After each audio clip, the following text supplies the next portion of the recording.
I want you to think of the answers to 3 questions. I want you to think of 3 things that the most patient interrogator in the world would not have asked you.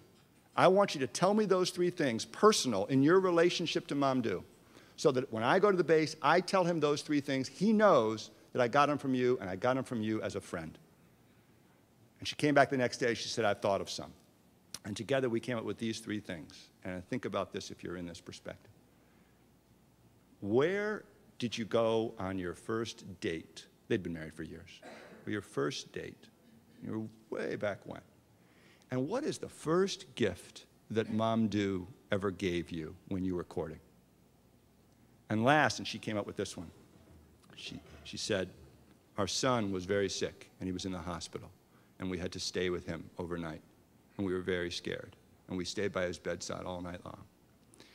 And very few people know who looked after the rest of our children while we were there.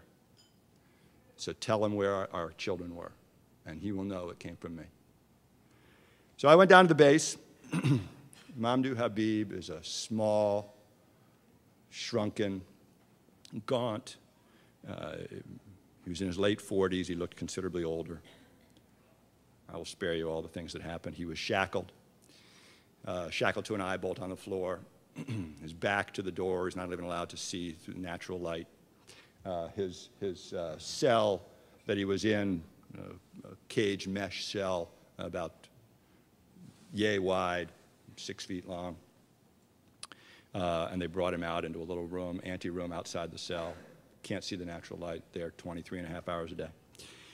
And I talked to him about who I was, and I showed him the case, and I said, Mamdouh, here's your name. I said, here's my card. He was utterly unmoved. He was completely guarded and no reaction at all.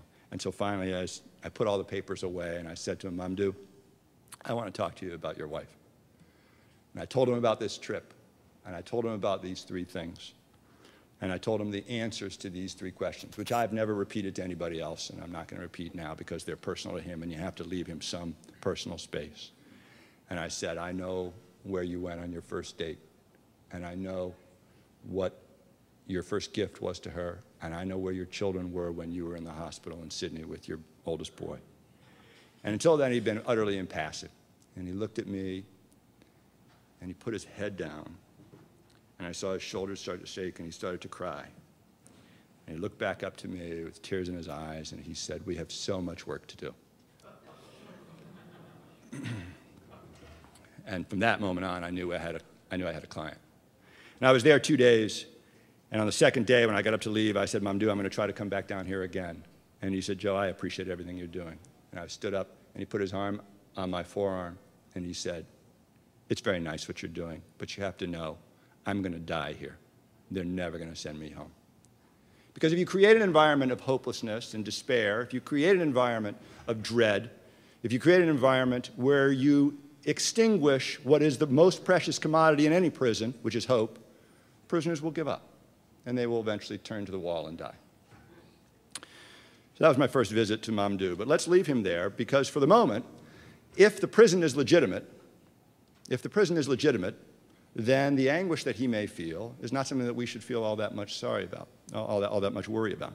So let us then turn back from Mamdouh and ask about these 3 assumptions. I want to talk about the 3 assumptions that undergird, it seems to me, the administration's detention policy. The first should be apparent to everyone, I think, and that is that it is necessary to create this environment.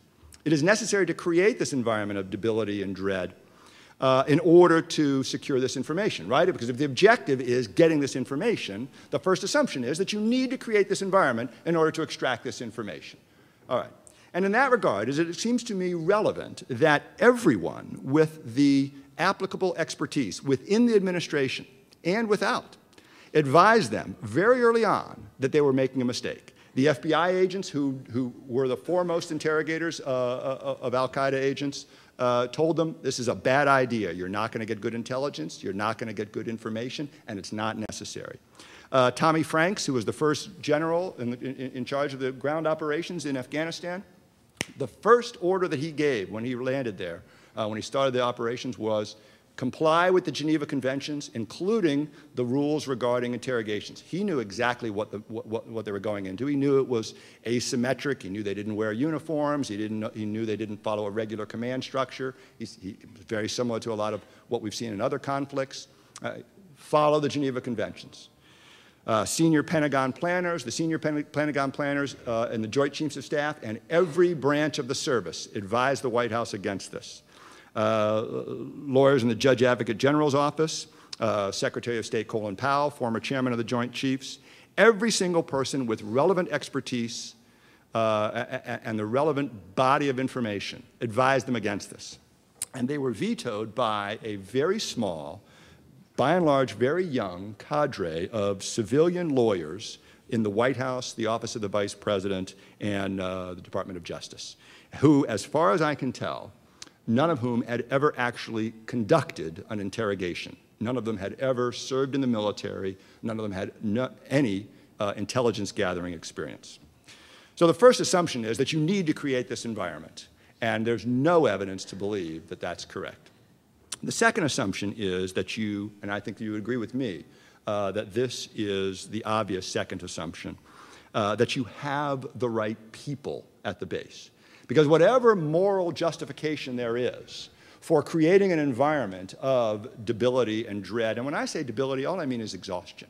So the sleep deprivation, the moving people around, they used to have something called the frequent flyer program, which is you would interrupt a person's sleep cycle by just as they were going to bed, you would, after they'd been subjected to an 8-hour interrogation, you'd bring them back to their cell, and they'd sleep for 5 minutes, and then you'd wake them up and bring them back to another interrogation as though an entire evening had passed, and you subject them to another 8 hours of interrogation to disrupt their sense of time, to disrupt their sense of orientation, and to exhaust them. And then you bring them back to a different cell, so they couldn't even be in the same place in the prison. Why? Because you're trying to disrupt their sense of routine. It's extraordinarily debilitating.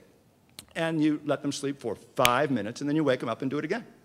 It's excruciating. Well, of course, you don't need to put somebody on the rack in order to make them so miserable in their thinking that they will be forthcoming. All right.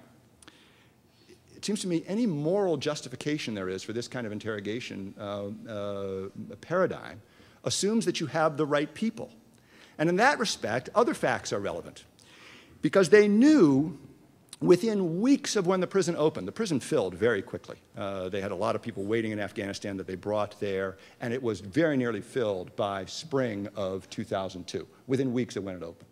And the first head of interrogations was so appalled that the people they were bringing there had no intelligence gathering, had no intelligence information to give, that he flew to Afghanistan and said, "What are you sending me all these Mickey Mouse prisoners," his words, "Mickey Mouse prisoners for?" And they said, "General, we don't have anywhere else to put them. Please go back to Guantanamo." Intelligence analysts in Afghanistan had identified dozens of prisoners who they said should be released because they have no intelligence information.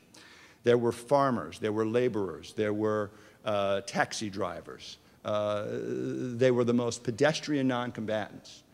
But the problem was that they were so afraid that this person who appears to all to be the disengaged non-combatant was in fact someone who had information but was acting as a disengaged non-combatant. No one wanted to sign the piece of paper that said, "This person doesn't go to Guantanamo."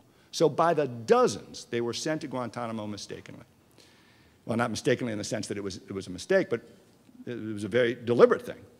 But people who shouldn't have been there. And several policies that they created only made the problem worse.